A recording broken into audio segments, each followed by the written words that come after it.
ఏం పొందాలండి? మతంలోకి వచ్చినోడు మారు మనసు పొందుతాడా? మతం అన్నది మారు మనసుని ఇవ్వదు. మరి ఏది ఇస్తుంది మారు మనసుని అంటే, ఇదిగో ఒక మార్గంలోకి వచ్చిన వాడు, క్రీస్తు అనే ఒక ఉన్నతమైన మార్గంలోకి వచ్చిన వాడికే ఏముంటదంట? మారు మనసు. క్రైస్తవ్యం అంటే మతం కాదు నాన్న. క్రైస్తవ్యం అంటే నీ హృదయము మార్చుకోవడము. నీ హృదయాన్ని మార్చుకోవాలి. క్రైస్తవ్యంలోకి వచ్చేస్తే గొప్ప కాదు. క్రైస్తవ్యం అంటే మతం అని భ్రమలో ఉండిపోకు. క్రైస్తవ్యం అంటే ఏంటి తెలుసా? ఇదిగో నీ యొక్క ఉన్నతమైన మార్గాన్ని దిక్కు చూచి ఆయన మార్గంలోకి నువ్వు వెళ్ళాలి అంటే మొదటగా నువ్వు చేయవలసింది ఏంటి తెలుసా? మనసు మార్చుకో.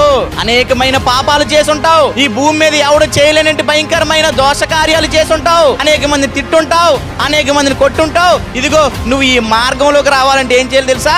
మారు మనసు పొందమ్మా. మా మతంలోకి వచ్చేయండి ఎవడన్నా ప్రకటిస్తాడా? క్రైస్తవ్యం అంటే మతమే కాదు. మరి ఏంటి క్రైస్తవ్యం అంటే?